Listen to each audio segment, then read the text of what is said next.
Halo semuanya, Assalamualaikum warahmatullahi wabarakatuh. Saya Asto, selamat datang di Semut Buku. Di video kali ini, saya mau sharing sebuah buku yang menurut saya istimewa teman-teman. Judulnya adalah Factfulness, tulisan Hans Rosling bersama kedua putrinya, Ola Rosling dan Anna Rosling.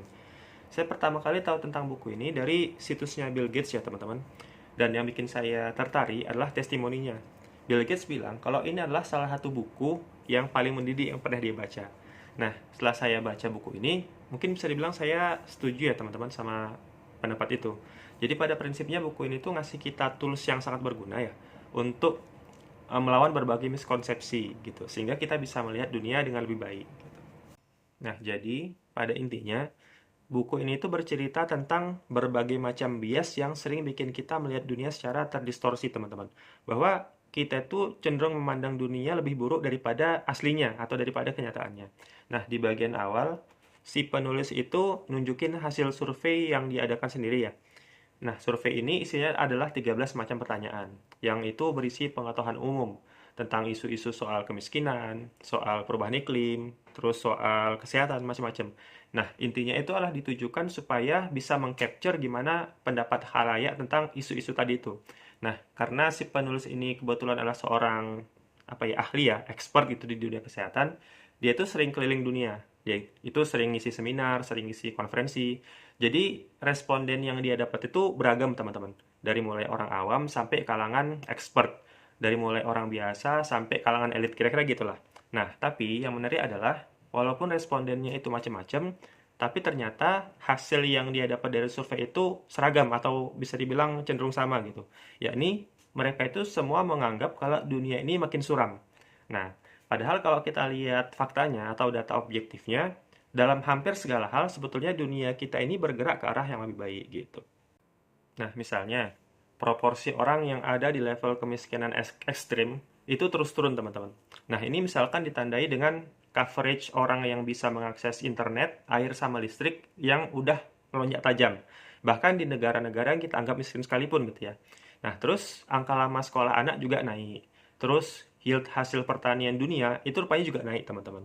Terus juga survival rate cancer atau kanker itu juga ternyata terus naik. Nah, terus di sisi yang lain, angka kematian anak itu terus turun. Terus angka penularan HIV/AIDS itu turun. Terus kasus kayak smallpox yang dulu itu sempat jadi wabah dunia, itu sekarang kasusnya nyaris nol, teman-teman. Terus beberapa satwa yang dulu statusnya terancam punah atau dilindungi, beberapa di antaranya udah banyak yang populasinya kembali meningkat. Macam-macam. Tapi intinya data-data tadi itu menunjukkan kalau sebetulnya dunia kita ini nggak seburuk itu gitu. Tapi itu tadi, orang-orang itu cenderung nggak aware dengan itu semua, dengan data-data itu semua, dan menganggap kalau dunia kita ini lebih suram daripada kenyataannya.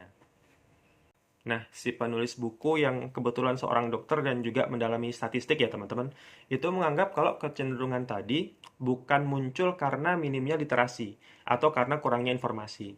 Karena kalau alasannya itu, maka persentase kekeliruannya itu bisa ditebak atau diprediksi. Ya, ini ada di kisaran random chance aja atau di rentang kejadian acak aja gitu ya. Nah, tapi hasil yang dia dapat itu ternyata konsisten di bawah itu. Nah, artinya ada faktor lain yang bekerja di sini.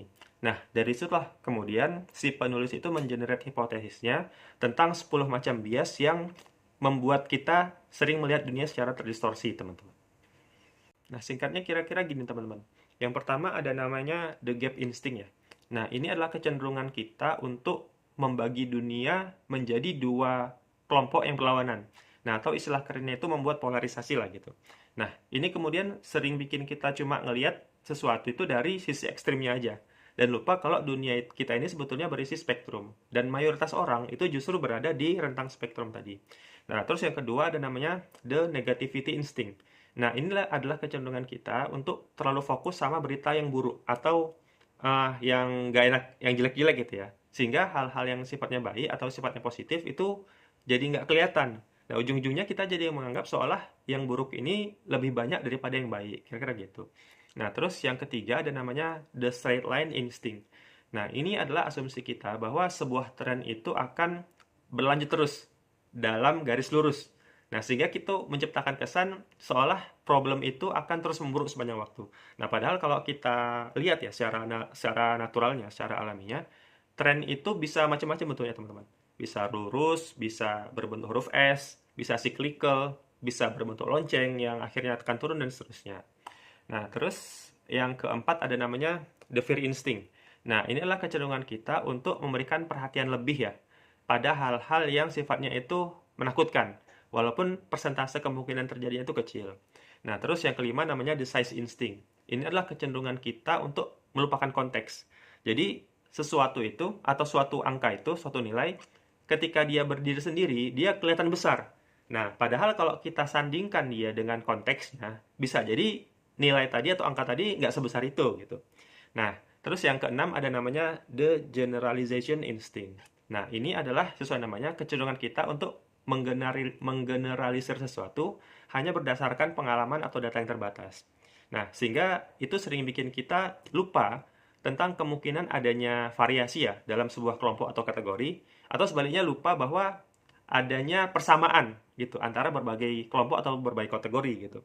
Nah, terus yang ketujuh ada namanya the destiny instinct. Ini kayak semacam keyakinan tentang stereotype ya, teman-teman. Kayak pandangan bahwa ada kelompok orang tertentu atau ada masyarakat tertentu, suku tertentu, ras tertentu yang dia tuh punya sifat bawaan yang fix. Nah, padahal kenyataannya semua budaya atau masyarakat itu pasti berkembang gitu. Nah, terus yang kedelapan ada namanya the single perspective instinct. Nah, ini menarik ya. Ini adalah kecenderungan kita yang berharap adanya sebuah variabel tunggal untuk menjelaskan fenomena gitu. Atau berharap adanya sebuah solusi tunggal untuk menyelesaikan masalah gitu. Nah, padahal dunia yang real itu kan kompleks ya, teman-teman. Sehingga untuk menghadapinya, kita itu perlu pendekatan yang multifaset gitu. Nah, terus yang ke-9 ada namanya the blame instinct. Nah, ini adalah kecenderungan kita untuk mencari kambing hitam ketika ada masalah gitu. Padahal banyak masalah yang penyebabnya itu sebetulnya bukan individu, melainkan sistem yang sifatnya kompleks. Nah, yang terakhir yang ke-10 ada namanya the urgency instinct. Nah, ini merupakan kecenderungan kita untuk mengambil tindakan yang cepat, yang tergesa-gesa gitu, tanpa mikir panjang, karena menganggap bahwa segala masalah itu sifatnya mendesak gitu. Nah, ke-10 bias tadi itu dijelaskan dengan lumayan rinci ya teman-teman dalam buku ini. Jadi setiap bias itu dibahas dalam satu bab sendiri. Nah, yang menarik adalah di setiap bab itu yang dijelaskan bukan cuma biasnya aja atau masalahnya aja, tapi juga langkah apa yang perlu kita ambil supaya bisa keluar dari bias itu. Kayak misal di bagian the gap instinct ya. Nah, di sini jadi jelasin kalau kecenderungan untuk membuat polarisasi itu bisa terjadi ketika kita terlalu terjebak gitu, terlalu terpaku tuh melihat statistik hanya dari angka-angka yang sifatnya agregat aja atau dari data-data rata-ratanya aja, teman-teman. Nah, sehingga buku ini tuh nyaranin kita supaya kita juga melihat data sebarannya ketika menganalisis sesuatu. Atau misalkan juga di bagian the single perspective instinct. Nah, ini bisa terjadi ketika kita itu terlalu terpaku atau terlalu attach gitu ya sama sebuah ide atau konsep, sehingga segala hal itu kita lihat dari kacamata itu. Nah, ibaratnya kalau di tangan kita ada palu, maka segala hal itu kayak terlihat seperti paku kan gitu. Nah, padahal harusnya kita itu harus menganggapnya yang kita pegang adalah sebuah toolbox yang isinya itu ada macam-macam gitu. Nah, sehingga kita tuh jadi lebih terbuka sama berbagai macam alternatif, sama berbagai macam tools, berbagai macam angle gitu ya, berbagai macam cara ataupun perspektif lain. Nah, gitu juga dengan bias-bias yang lain ya teman-teman dalam buku ini. Jadi setiap bab dalam buku ini tuh di bagian akhirnya itu selalu ada dijelaskan rangkuman atau rekomendasi tentang apa yang perlu dan bisa kita lakukan gitu. Nah, itu yang kemudian bikin saya berpikir kalau buku ini nggak sekedar theoretical aja teman-teman, tapi juga practical. Nah, pemahaman kita tentang 10 macam bias tadi menurut saya berimplikasi pada kemampuan kita untuk berpikir kritis ya teman-teman. Dan ini penting banget, karena kemampuan berpikir kritis yang terasah itu memungkinkan kita untuk membentuk opini secara lebih objektif. Terus kita juga bisa ngambil keputusan dengan lebih rasional. Dan kalau kita nimbrung di diskusi publik gitu ya, diskusi itu harapannya bisa lebih konstruktif. Jadi intinya kita lebih wise lah dalam menghadapi berbagai macam persoalan. Nah, akhir kata, ini buku yang menurut saya istimewa ya. Very, very recommended. Menurut saya bagus untuk dibaca siapapun yang antusias sama ilmu. Pertama, buku ini tuh ngasih perspektif yang cukup fresh ya, cukup segar gitu, tentang cara kita memahami data. Bahwa angle dalam melihat data itu ternyata penting. Jadi jangan sampai bias yang kita punya itu membuat kita melihat data dari angle yang salah. Nah, terus yang kedua, buku ini menurut saya juga bisa mendorong kita untuk punya sikap yang open mind, objektif, dan rendah hati, teman-teman. Dan yang ketiga, Buku ini menurut saya cukup berhasil ya, ngasih keyakinan bahwa walaupun masih punya segudang masalah, tapi dunia yang kita huni bersama ini sebetulnya terus berprogres ke arah yang lebih baik gitu. Dan itu bikin siapapun layak untuk optimis. Oke teman-teman, itu aja sharing saya kali ini. Makasih banyak udah nonton video ini sampai akhir. Silahkan like kalau teman-teman suka, dan dislike aja kalau nggak suka. Semoga ada hal berguna yang bisa teman-teman dapat dari video ini. Sampai jumpa di video review buku selanjutnya. Saya Asto, Assalamualaikum warahmatullahi wabarakatuh.